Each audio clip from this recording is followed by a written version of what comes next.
네, 감사합니다. 오늘 우리에게 주신 하나님의 말씀은 신약 성경입니다. 신약 성경 빌립보서 제2장 5절에서 11절까지 말씀입니다. 신약 성경의 빌립보서 제2장 5절에서 11절까지 말씀. 제가 가진 성경으로는 신약 성경에 약 370쪽 정도에 있는데 근처에서 찾으시면 될 것 같습니다. 찾으신 분들은 본인의 성경을 들고 자리에서 일어서 주시기 바랍니다. 있나요? 자, 그러면 같이 받들어 읽도록 하겠습니다. 시작. 여러분 안에 이 마음을 품으십시오. 그것은 곧 그리스도 예수의 마음이기도 합니다.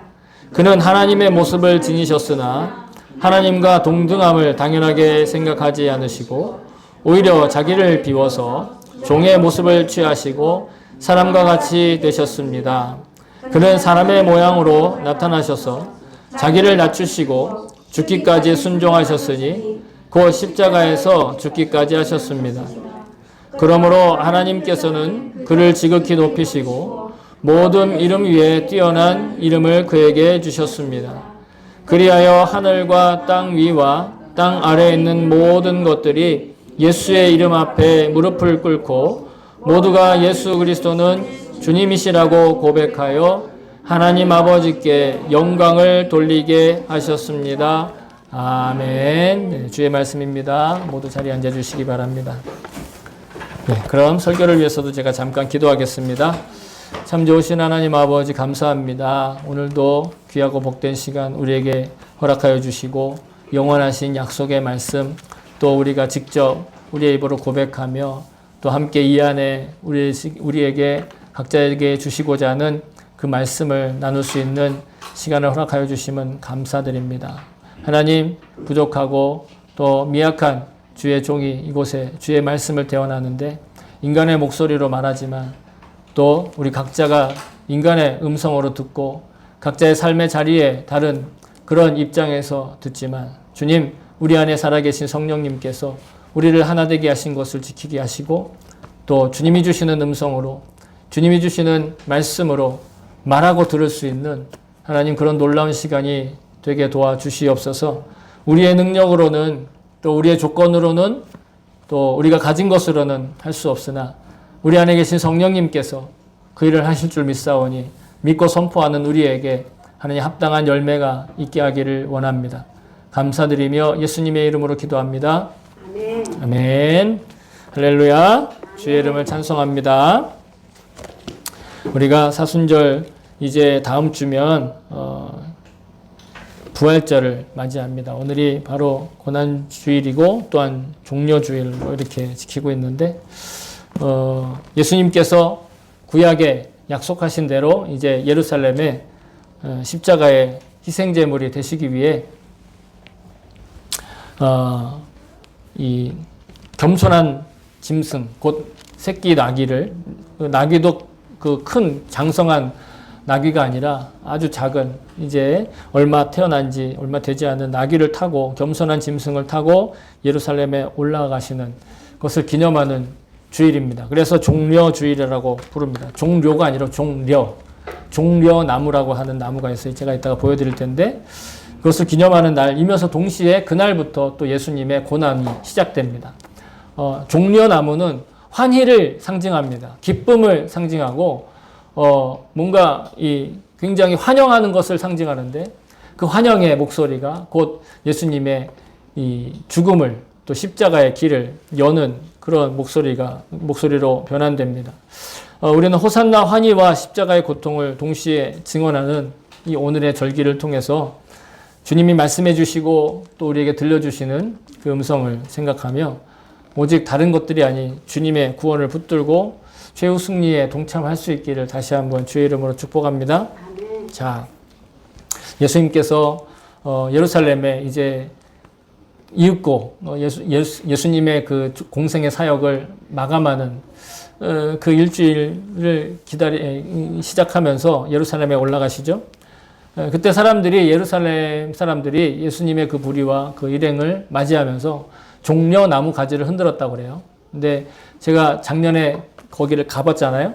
그 이스라엘을 가봤는데 선교사님이 설명을 하는데 우리는 종려나무라고 이렇게 한자로 되어 있지만 정확하게 얘기하자면 이 야자인데 대추야자를 얘기하는 거예요. 대추야자. 그러니까 대추나무, 대추 열매처럼 생긴 야자가 맺히는 그런 나무예요. 그래서 보통은 팜트리라고도 부른대요. 물론 이제 정확한 계통은 알 수 없으나 그러나 그 모습이 사람들이 보세요. 예수님이 이렇게 작은 나귀를 타고 이제 예루살렘 성으로 이제 입성하시는 이 건물은 사실은 지금도 이 모양 그대로 있는 곳이 있어요. 이거는 이제 영화의 한 장면입니다. 영화의 한 장면으로 보여지는데 사람들이 그림도 많이 그리죠. 예수님 예루살렘 올라가시는 그 그림도 많이 보이는데 실제로 가보면 그 그림 가운데는 이제 상상으로 그렸기 때문에 넓은 개활지에 그냥 예수님이 올라가시는 것처럼 이렇게 그린 그림들이 많은데 실제로는 굉장히 이렇게 복잡한 건물 사이, 돌 건물 사이로 이렇게 들어가신 것이 맞다라고 여겨져요. 왜냐하면 워낙 오래된 도시고 그 예루살렘이라는 도시 자체가 그리고 정말로 분위기가 이런 분위기로 되어 있어요. 그리고 제가 그곳에 다니면서 흔히 보았던 나무가 바로 이런 나무예요. 그러니까 우리가 하치오지는 가로수가 은행나무잖아요. 한국도 은행나무 많죠. 또 가로수 외에도 플라타너스 나무도 있고 하여튼 우리 주변에 볼 수 있는 좀 흔히 볼 수 있는 나무들이 있잖아요. 근데 그런 나무들보다 이 나무가 훨씬 많아요. 이 나무 이렇게 생긴 나무들이 한편으로 이렇게 농장을 지어가지고 왜냐하면 그 대추야자라고 하는 과일을 따먹기 위해서 그리고 이제 막 이렇게 길거리에도 막 이렇게 있고 하여튼 엄청 많습니다. 근데 이 나무 가지를 따가지고 흔들면서 환영을 한 거예요. 그러니까 중요한 건 뭐냐면 예루살렘 사람들이 예수님을 맞이할 때 처음에는 환영과 기쁨과 환희와 감격으로 맞이했다라는 거예요. 이게 중요합니다. 왜냐하면 자기들이 그토록 기다리고 자기들이 그토록 열망하고 갈망하던 메시아일 줄 모른다. 이 예수님이란 사람이. 왜냐하면 그 1년 반 동안 2년 동안 예수님이 한 행적들을 다 봤잖아요. 그러니까 저분이라면 우리를 구원하실 수 있어. 저 사람이 정말로 구약에 약속한 그 메시아가 분명해. 그러면서 예루살렘에 이제 6월절이 되기 일주일 전에 예수님이 올라온다. 그 예수란 사람이 올라온다 하니까 사람들이 너도 나도 다 이 나무에서 이 가지를 꺾어다가 막 흔들면서 환영을 하는 거예요. 꽃을 들 수 없었으니까. 꽃이 있었다면 꽃을 흔들었을 수도 있는데 그 꽃은 많지 않더라고요. 저기 가보니까 꽃보다는 이 나뭇가지를 흔들고 그리고 어떤 사람들은 자기의 옷을 펴가지고 옷이라고 해봐야 우리가 입는 이렇게 소매가 있는 이런 옷이 아니라 그냥 걸치는 여성분들의 숄이라고 할까요? 큰 그런 어떤 네모난 그런 옷들을 쫙 펼치면서 겉옷을 펼치면서 아까 이런 모습처럼 죄송합니다. 이 모습처럼 이렇게 막 바닥에 깔면서 환영을 하는 왕이 행차하는 것을 환영을 하는 그런 모습으로 예수님을 맞이했다라는 것이죠. 이 사람들이 얼마 되지 않아 일주일 만에 상황이 돌변하는 거예요. 상황이 돌변해가지고 이제는 예수님이 꼭 그 사람들이다라고는 할 수 없습니다. 학자들에 따라서는 환영했던 사람이 그러니까 환영했던 그 사람이 갑자기 돌변했다 이렇게 얘기 안 하는 사람도 있어요. 그 군중과 또 예수님을 죽이라고 막 그 대제사장들에게 뭡니까 이게 사주를 받아가지고 그 예수님을 죽이라고 막 소리 지르고 또 예수님을 재판선까지 막 끌고 가는 사람들과 동일한 인물이 아니라는 설도 있어요. 그러나 어쨌든 간에 같은 예루살렘 안에서 벌어졌던 똑같은 인물에 대한 다른 그런 모습들이라는 거죠. 예수님께서 십자가를 지시기 위해 골고다를 오를 때 그 고난의 길을 갈 때 사람들은 손가락을 이제는 뭡니까 아까 흔들었던 이 종려나무 가지를 흔들지 않고 손가락을 흔들며 저주하고 손가락을 흔들며 조롱하였습니다. 메시아라며 한번 보여줘봐. 능력을 보여줘봐. 이때야말로 너가 능력을 보여줄 게 아니야. 네가 말했던 그 나라, 네가 말했던 그 모습을 한번 보여줘봐. 이러면서 고함치며 감히 하나님을 참칭하다니, 감히 하나님의 아들이라고 얘기하다니, 그러면서 참남하도다. 그러면서 신성모독이다. 참남하다는 말이 지금은 잘 안 쓰는 표현이긴 하지만 신성 모독했다라는 거예요. 하나님의 신성을 모독하는 이 거룩함을 더럽히는 살려두어서는 안 되는 그런 인물로 돌변된 것이죠. 그러면서 결국은 예수님은 그 십자가로 올라가는 골고다 언덕으로 올라가는 여러분 골고다 언덕으로 올라간다고 그래서 저도 처음에는 가보기 전에는 그냥 어떤 민둥산이 있고 거기에 그냥 하나의 오솔길도 아니고 그냥 개활지를 이렇게 걸어간다라고 저도 어렸을 때는 그렇게 생각을 했거든요. 근데 차마 그것을 보여드리지 못하는 이유가 뭐냐면 저희가 그 골고다 올라가는 비아돌로로사라고 하는 체험을 할 땐 아무도 사진 찍거나 동영상을 찍지 않도록 했어요. 오로지 그 길에 집중하기 위해서. 그래서 여러분 인터넷이나 이런 데 찾아보면 비아돌로로사라고 하는 이렇게 검색어를 해보면 사람들이 실제로 그 순례를 하는 모습을 찍어놓은 동영상들이 있으니까 대신 그걸 보시면 될 것 같은데 거기에 보시면 공통점이 뭐냐면 아까 같은 그런 골목들 골목골목으로 올라가는 거예요. 그 골목골목으로 올라가서 지금은 건물이 세워져 있어요. 그 골고다 언덕 꼭대기에 이따가 보여드리겠지만 그리고 예수님이 그 골고다 언덕에서 돌아가시고 그리고 자 여러분 이게 뭘까요? 작년에 제가 한번 보여드렸는데 혹시 작년에 보신 분 기억나시나요? 이게 뭐냐면 예수님이 십자가에 죽으시잖아요. 예수님이 십자가에 죽으시고 내려서 뭘 했겠어요? 그냥 버렸겠어요? 무덤에 넣기 위해서 염을 했잖아요. 염을. 성경에는 염했다라는 표현은 안 나오지만 분명히 염을 하지 않고 어떻게 무덤에 넣겠어요. 당시에 골고다 언덕은 십자가로 사람들을 사형시키던 곳이었고 그리고 그 사형수들의 염을 하던 바위. 그러니까 옛날에 예수님이 돌아가실 때도 저 바위 위에서 사람들이 염을 하고 무덤에 안치실에 집어넣었다라는 거예요. 무덤 안치실에 집어넣었다는 거죠. 그러니까 꼭 예수님만 이 바위에 있었다라는 건 아니지만 예수님이 돌아가셨을 때 연대를 추적해서 그때부터 있었던 그 사형수들의 염하던 장소의 바위. 그러니까 분명히 예수님도 저 위에서 염을 하시고 또 안치실에 무덤의 안치실에 들어가셨을 것이다 라고 여겨지는 바위라는 거죠. 그래서 사람들이 너도 나도 다 손을 대는 거예요. 아시다시피 지금 성지에 있는 이스라엘 예루살렘에 있는 교회들은 대부분 다 가톨릭계 교회들이 세운 교회들입니다. 그러다 보니까 가톨릭 교인들은 여전히 어떤 성물이라든지 성지라든지 이런 것들에 대해서 자신들이 직접 만지고 또 그런 것들을 이제 경험하고 이런 것들 굉장히 중요시 여기죠. 그래서 직접 만져보는 거예요. 예수님의 정말 이렇게 뭐라도 좀 느껴보려고 뭔가 힘이라도 좀 느껴보려고. 근데 저는 그 힘을 느끼기 위해서가 아니라 흉내를 한번 내봤어요. 어떤 느낌일까? 그냥 차가운 돌이에요.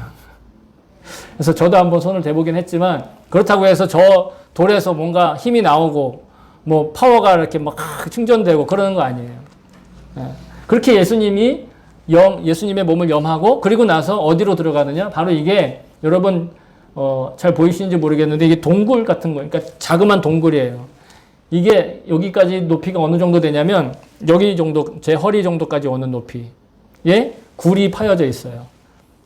이 굴은 예수님이 죽으시고 염을 하신 뒤에 또 무덤에 들어갔잖아요.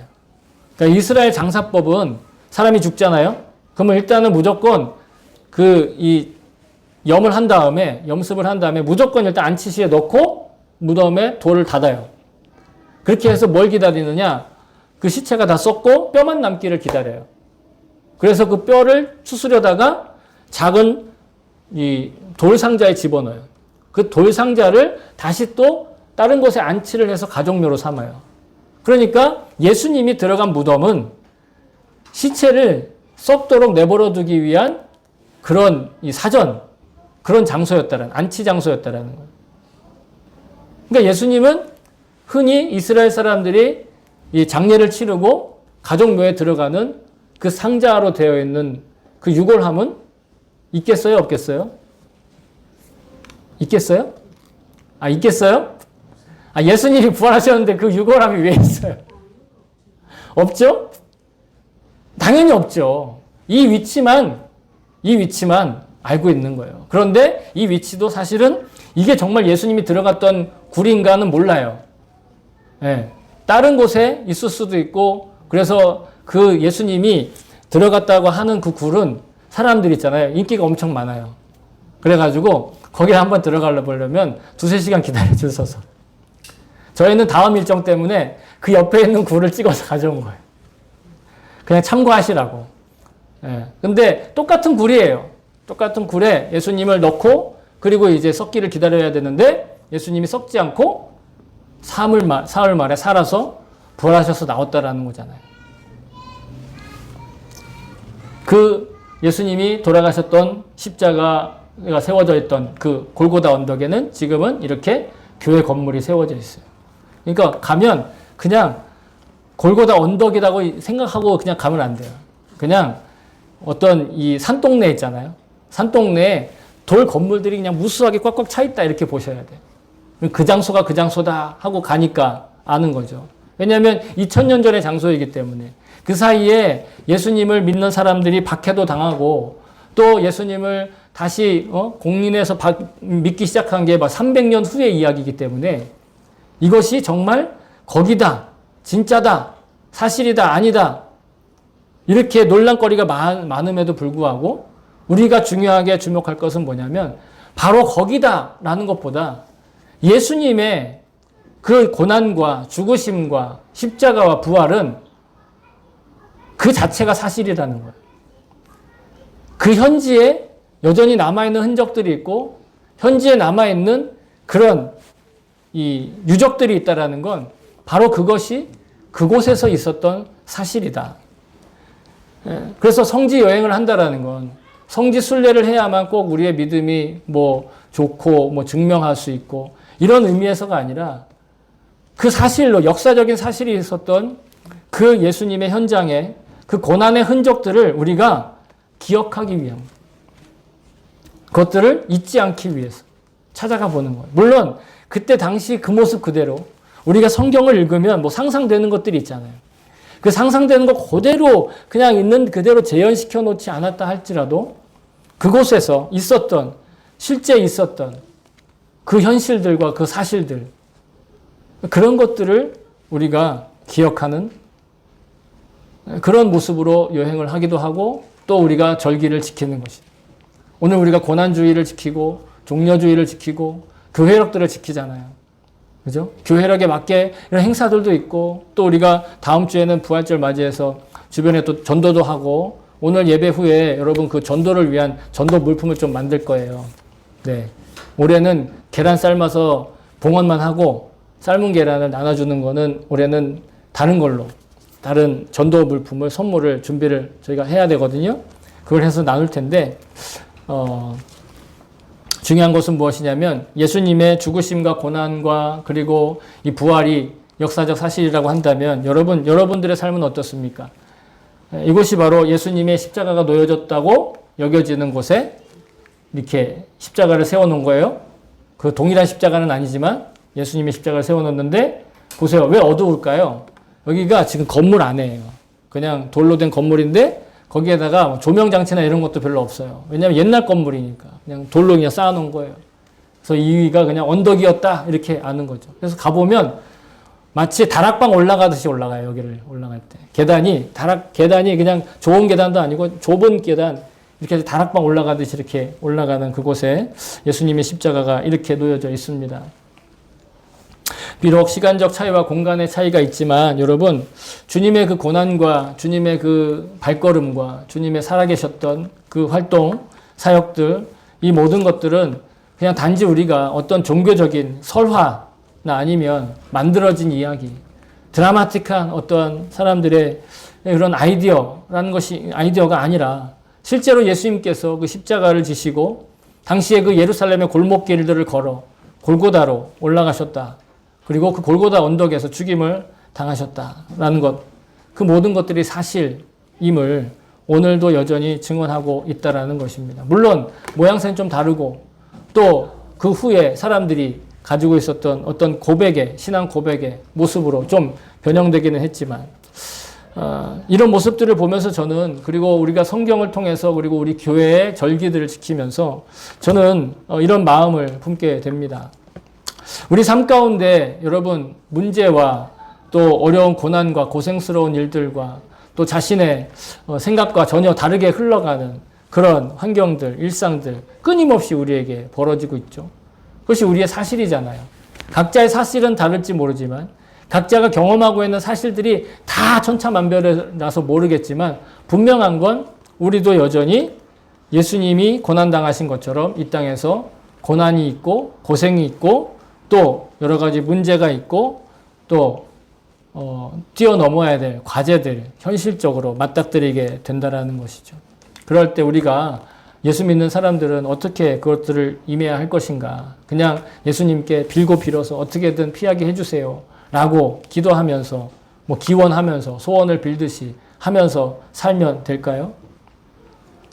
성경은 우리에게 고난과 환난의 때가 왔을 때 나의 현실을 주목하고 계시는 나의 사실을 주목하고 계시는 주님께 도움을 구하라. 또 친히 나를 도와주실 것이다. 약속을 하고 계시는데 이렇게 말씀을 하고 계십니다.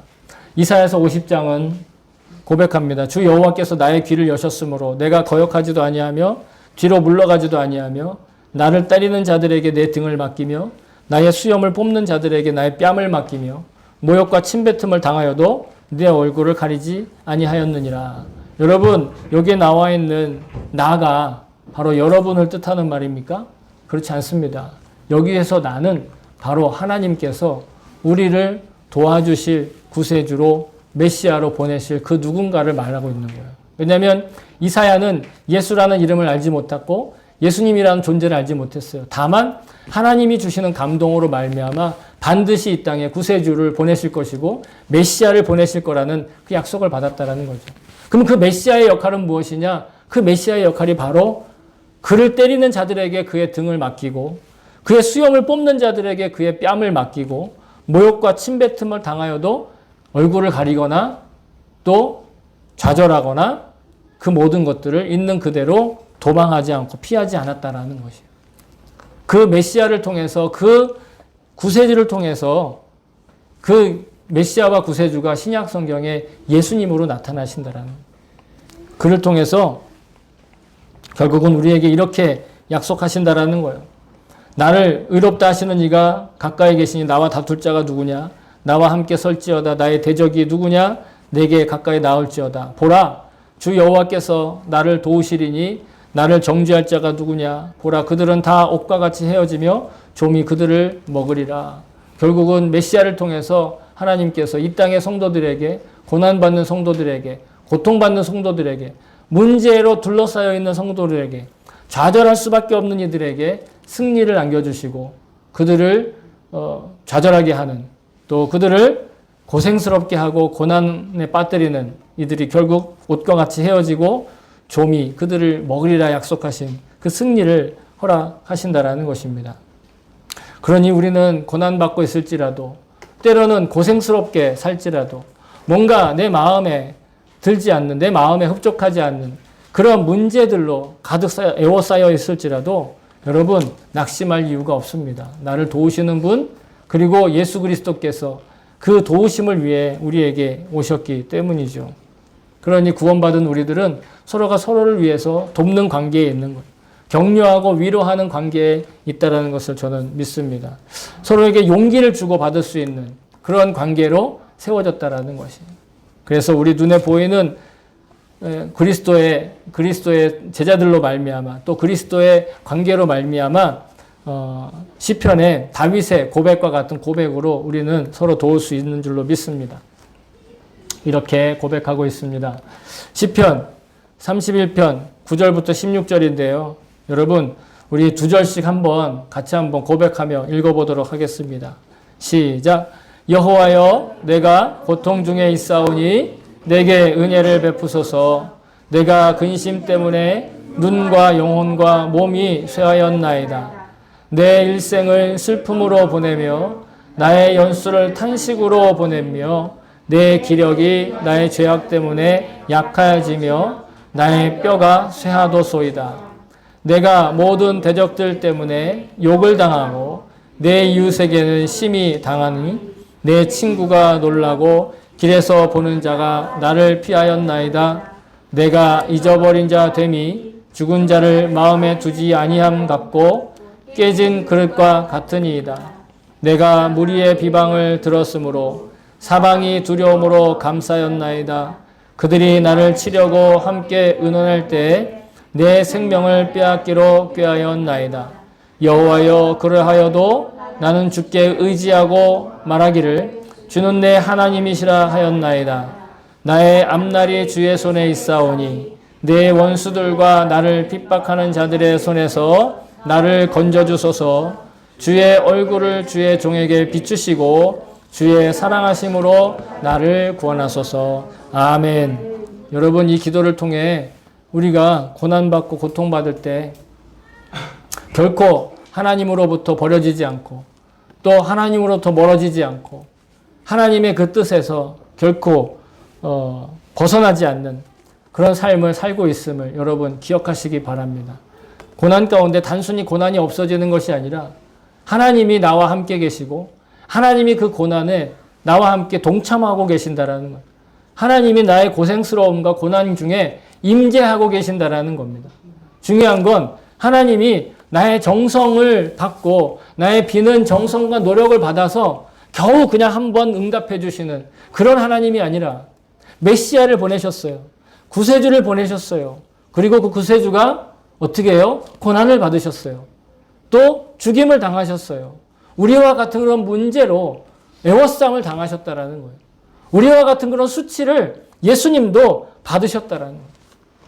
그 예수님이 이 땅에 오신 것이 사실이고 이 땅에 오신 그 사실의 현장들이 지금도 남아있고 물론 모양새는 좀 다르고 형태는 좀 달라졌을지라도 여전히 그것은 사실이고 그 사실의 현장이 여전히 남아있다라는 것. 여러분, 우리가 그것을 기억하고 우리가 주님께 배우고 또 주님께서 주시는 그런 위로와 격려와 도우심으로 이 땅에 나의 삶을 끝까지 지켜나갈 수 있는 줄로 믿습니다. 그러니까 우리가 이 예수님의 고난과 이 고생스러운 흔적을 기억하고 공유하고 또 고난주간을 지키면서 또 예배를 지키면서 부활절을 기대하면서 우리가 기억하면서 우리는 서로에게 서로가 용기를 주는 그리고 격려하는 그런 존재로 세워진 줄로 믿습니다. 여러분, 예수님의 부활 또 예수님의 고난 그 죽음은 그 죽음을 통과하고 영광스러운 능력과 권세로 예수님의 부활이 나타났습니다. 죽음이 없다면 고난이 없다면 여러분 부활이라는 영광도 없는 거예요. 우리가 고난스럽고 또 죽을 것 같은 그런 상황 속에서 또 정말로 괴로워서 모든 것들을 다 포기하고 싶을 그때 예수님도 우리와 함께 그 고난을 겪으셨다라는 걸 기억하며 그러면 나를 추스리고 지킬 때 우리도 예수님의 부활과 함께 동참한다라는 거예요. 예수님의 부활과 함께 영광스러운 그 자리에 설 수 있다라는 것이에요. 그것이 여러분 성도가 가질 수 있는 용기예요. 그것이 바로 성도가 이 땅에서 당당할 수 있는 이유예요. 성도가 열심히 기도 열심히 해가지고 뭔가 열심히 노력해가지고 이것도 얻어내고 저것도 얻어내고 이 일도 잘 되고 저 일도 잘 돼가지고 우리가 자랑하는 거 아닙니다. 그거는 세상 사람들이 하는 방법이에요. 우리의 방법은 예수 그리스도의 고난에 동참함으로 예수 그리스도께서 지금 나의 고난에 임재하고 계심을 기억하면서 그것을 견딜 힘을 주님 거로부터 얻는 거예요. 그것을 견딜 수 있는 도우심을 주님으로부터 받는 것이죠. 예수님께서 십자가에 죽기까지 자신을 낮추시고 또 자신의 그 모든 것들을 그냥 내려놓으신 하나님이시면서 인간이 되신 죽기까지 복종하신 그 이유는 바로 나를 사랑하시고 나를 구원하시기 위한 하나님께 대한 순종인 줄로 믿습니다. 너무도 당연한 얘기겠지만 예수님은 하나님이셨잖아요. 오늘 본문에도 그렇게 나오잖아요. 하나님과 같은 모습이라고. 하나님의 본질적인 모습이라고. 예? 그 아이덴티티를 가지고 계신 분이 예수님이라고 말씀하고 계십니다. 그런데 예수님은 스스로 살아계실 때는 내가 하나님의 아들이야. 내가 하나님의 아들이니까 날 말 믿어. 이렇게 말씀하시지 않았어요. 막 자기를 막 자랑하지 않았어요. 오히려 사람들을 막 고치면 막 소문이 막 나잖아요. 아까 사람들이 왜 종려주일 때 그 나뭇가지를 꺾어다가 예수님 올라오신다니까 막 환영했죠? 저 사람 메시아일지 몰라. 왜? 놀라운 일들을 많이 했잖아요. 예수님이 놀라운 일들을 했으니까, 실제로 했으니까 사람들은 저 사람이 메시아일 거라는 거 확신을 예? 한번 확인하고 싶었던 거예요. 그런데 예수님은 드러내지 않으셨다라는 거죠. 왜? 그들이 원하는 메시아와 예수님이 가지고 있는 정체성의 메시아는 전혀 다른 메시아였거든. 그죠? 그들이 원하는 메시아는요, 임재하는 메시아가 아니에요. 그냥 자기가 뭔가 노력해서 종교적인 노력을 열심히 보여주면 그거에 대한 결과로 보상을 주는 그런 메시아였어요. 그런데 예수님의 하나님께서 준비하신 예수님이라고 하는 예수 그리스도라고 하는 메시아는 떨어져서 객관적으로 멀리 있어서 제3자의 입장에서 도우시는 그런 메시아가 아니라 그 고난을 함께 당하는, 그 고통 속에 함께 있는, 그 죽음 가운데 함께 있는 많은 사람들은요, 대체로 자신을 과시하기 위해서 이 땅을 살아요. 그래서 저는 그런 사람들은 일상을 남용하는 사람들이라고 생각합니다. 그리고 일상을, 시간을 소비하고 또 사용해버리는 사람들이라고 생각해요. 시간을 써서 자기를 채우려고 하는 거예요. 자신을 꾸미려고 하고, 자신을 돋보이게 하려고 하고, 자신을 과시하려는 거죠. 근데 성도들도 그렇게 살려고 할 때가 있는 것 같아요. 특히 믿음에 대해서 여러분, 누누이 말씀드리지만 믿음은 실력이 아니에요. 믿음의 노력이 마치 실력처럼 여겨져서는 안 돼요. 믿음은 은혜예요. 은혜라는 건 내 노력과 상관없이 내가 어떠한 배경의 존재의 어떤 가치와 상관없이 하나님이 주시는 거예요. 채워주시는 거예요. 그런데 노력은 어떻습니까? 노력은 노력한 만큼만 주어지는 거잖아요. 은혜가 아니죠. 사람들은 자신의 겉모습을 과시하기 위해서, 돋보이기 위해서 삶을 남용하고 있어요. 또 소비하고 있어요. 그러나 예수님께서는 하나님의 역사가 드러나도록 시간을 사용하셨고 인생을 사용하셨어요. 남용하는 것과 사용하는 건 달라요. 남용하는 건 그냥 써버리고 자기의 과시한 것들을 드러내는 거예요. 사용하는 건 자신을 위해서 사용하지 않고 하나님의 영광을 드러내기 위해 사용하는 거예요. 바로 겸손한 모습으로 나타나셨다라는 거죠. 우리가 예수님의 고난과 동참할 때 배워야 할 것이 있는데 그건 바로 예수님의 겸손을 배워야 돼요. 우리 교회가 배우는 교회, 베푸는 교회잖아요. 그죠? 그냥 단순히 라임을 맞추려고 만든 게 아니에요. 배우는 교회, 베푸는 교회, 라임을 맞추려고 만든 게 아니라 예수님께 배우고 예수님이 베푸신 것에 동참하는 거예요. 예수님께 배우면 예수님께서 이 땅을 향해 베푸신 것들을 우리가 베풀 수 있게 돼요. 근데 먼저 중요한 건 우리의 노력으로 뭔가를 베풀려고 애쓰는 게 아니라 먼저 배워야 해요. 무엇을? 예수님의 겸손함을. 예수님의 겸손함을 배우는 거예요. 어떻게 하면 예수님의 겸손함을 배우는가? 첫 번째로 저는 하나님의 역사하심이 드러나도록 자신의 일상과 또 자신의 인생을 그 시간들을 사용하는, 남용이 아니라 자기를 위해서 쓰면 그건 남용이 돼요. 그러나 하나님의 나라를 위해서 쓰면 그건 사용하게 되는 거예요. 예를 들면 똑같이 밥을 먹어요. 자, 인생을 남용하는 사람도 밥을 먹습니다. 어떻게 밥을 먹느냐? 보다 맛있는 걸 먹으려고 해요. 보다 비싼 걸 먹으려고 해요. 보다 남들한테 과시하고 자랑할 만한 걸 먹으려고 해요. 야, 내가 그걸 먹어봤잖아. 야, 내가 그 정도 음식도 먹을 수 있잖아. 이런 것들 자랑하기 위해서 밥을 먹어요. 그러니까 사진은 필수예요. 사진 찍어서 반드시 보여줘야 돼요. 나 이런 것도 먹었어. 그런데 여러분, 인생을 남용하지 않고 사용하는 사람들 어떻게 먹을까요? 그 밥이 그 자리에 오기까지 수고한 사람들을 위해 축복하게 밥 먹는 거예요. 맛없을 수도 있어요. 예? 가격이 형편없을 수도 있고, 또 영양 면에서 보면 별로 그냥 바람직하지 않은 그런 영양일 수도 있어요. 영양 밸런스가 안 맞는 그런 음식일 수도 있어요. 그런데 어떤 음식을 먹든지 간에 그 음식이 그 자리에 와서 내가 이 음식을 먹고 내가 건강해지고 내 삶에 에너지를 얻고 내가 일상을 살아가는데 필요한 모든 것들을 흡수하는 그 식사 자리가 단순히 밥을 먹는 시간이 아니라 난 이런 것도 먹어봤어 라고 하는 자랑하는 시간이 아니라 그 음식이 그 자리에 오기까지 일한 사람들 모두를 축복하는 시간이 되는 거예요. 그 음식을 먹음으로써 내가 주님이 나를 살리신다라고 하는 내 인생을 이어가신다라고 하는 그 고백을 하는 나를 또 축복하는 시간이 되는 거예요. 나를 축복하고 그 음식을 만든 사람들을 축복하고 그 음식의 재료를 만든 사람들을 축복하고 그 음식과 재료를 운반한 사람들을 축복하고 그것들을 유통한 사람들을 축복하고 그걸 심부름한 사람들을 축복하는, 여러분 그 시간이 바로 내 앞에 있는 식탁을 축복하고 밥을 먹는 시간. 제가 이렇게 얘기한다고 해서 여러분 어디 가서 저기 밥 먹는 거 식사 이렇게 사진 찍는 거 이렇게 제가 비난한다고 생각하지 마세요. 그 뜻으로 한 얘기 아니에요. 그냥 예화로 들은 얘기예요. 찍을 수 있죠. 축복하면서 찍으시면 되잖아요. 야, 이런 음식을 나도 축복하면서 먹을 수 있다니. 중요한 건 뭐냐면 그 음식이 자신의 존재 가치를 드러내는 일이 되어서는 안 된다라는 거예요. 그리스도인이라고 한다면. 아니, 그리스도인이 아닌 사람은 그렇게 살잖아요. 그렇지 않아요, 여러분? 보세요. 주변에 보세요. 내가 이런 것도 먹어봤어. 난 이런 데도 가봤어. 내 인생에 버킷리스트는 어디 가보는 거야. 그거 이루어야 나는 인생 살만한 거야.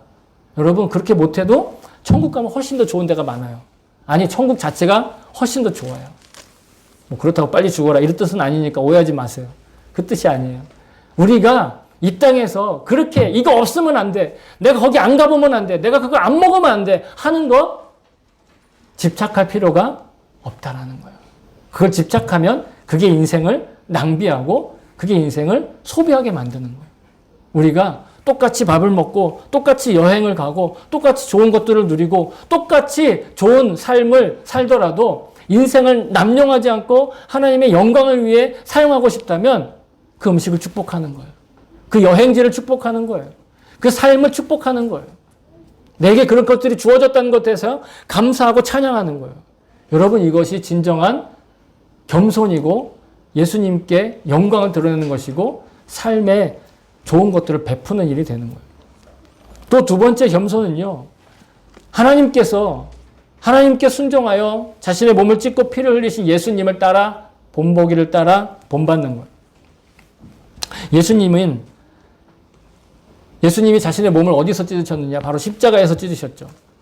예수님의 그 십자가는 인류의 구원을 나타내시기 위해서 하나님께서 예비하신 복음이에요. 그래서 우리는 십자가 복음이라고 얘기하잖아요.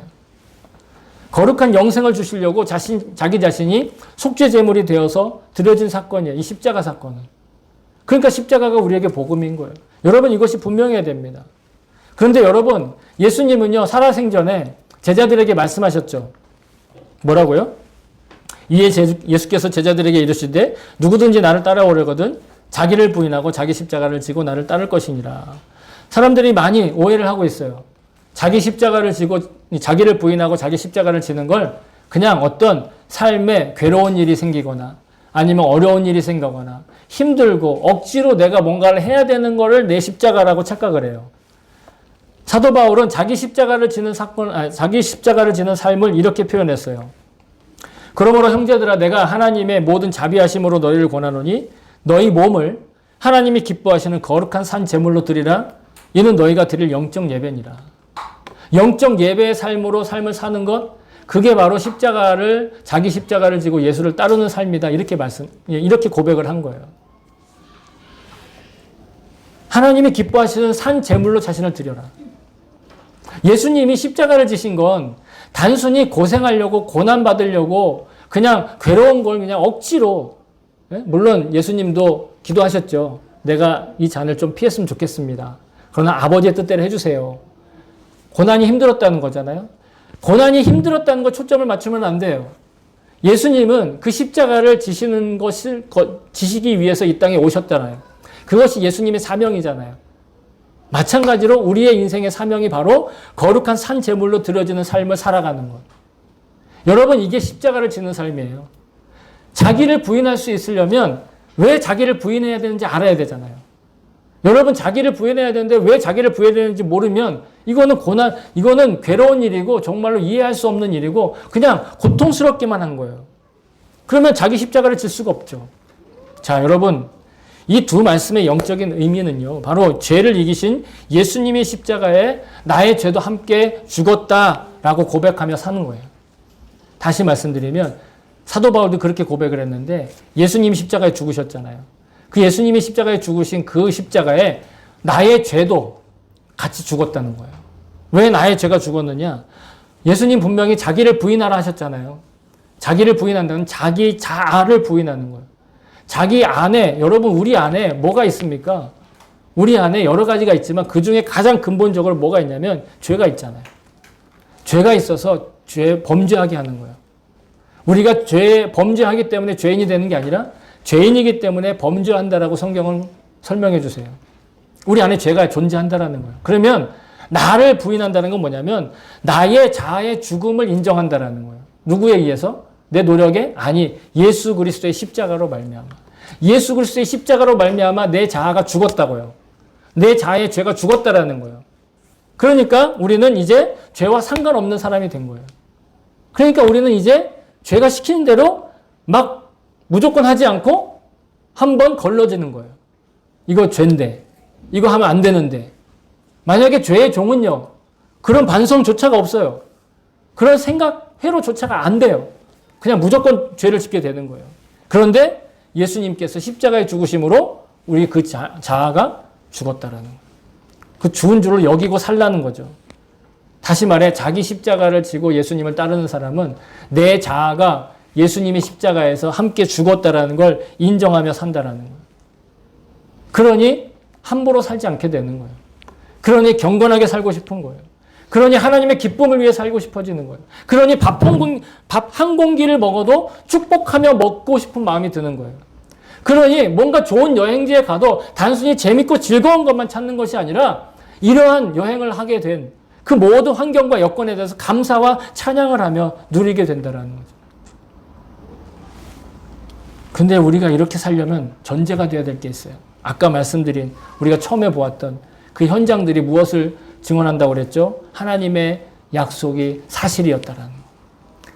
하나님의 그 예수님의 그 일하심이 다 사실이었다라는 거. 혹시 우리가 많은 사람들 앞에서 말탄 모습으로 정복자의 모습으로 나타나는 그런 예수님의 모습을 원하고 있는 것은 아닙니까? 나귀를 타고 겸손한 모습으로 나타나면 뭔가 메시아답지 않아. 뭔가 힘 있는 사람 모습 같지가 않아. 뭔가 권세가 없는 것 같아. 그러면서 자기도 거기에 동일시하면서 나도 말 타고 싶다. 나도 나귀보다는 말을 타고 싶다. 나도 겸손하기보다는 사람들 앞에 자랑하고 싶다. 그런 마음이 불쑥불쑥 올라오지 않습니까? 예수님이 우리를 위해서 죽으신 이유는 그것을 경계하라는 것이에요. 그리고 우리는 서로가 서로를 그런 고난 가운데 있는 사람들을 격려하고 위로하고 돕기 위해서 교회로서 묶어주신 거예요. 그렇기 위해서 교회를 지키는 것이지. 그렇기 위해서 교회의 관계를 지키고 섬기는 것이지. 단지 어떤 자기를 자랑하기 위해서 나의 믿음의 실력을 나타내기 위해서 그런 식으로 신앙생활을 하지 않습니다. 이번 고난주간을 여러분 지키면서 더욱더 예수님의 고난과 나의 고난 그리고 내 인생 가운데 반드시 내가 지고 따라야 될 자기 부인의 십자가, 자아의 죽음 분명히 기억하면서 주님께 순종하며 나아가는 그런 연습의 시간이, 훈련의 시간이, 또 기억의 시간이 될 수 있기를 바랍니다. 고난 시간은, 사랑하는 성도 여러분, 고난 주간은 특별히 자기의 살을 찢고 피를 흘리신 예수님을 수시로 생각하는 그런 주간인데요. 그렇게 그리스도의 고난을 생각하면서 그분의 마음과 동행할 수 있는 것입니다.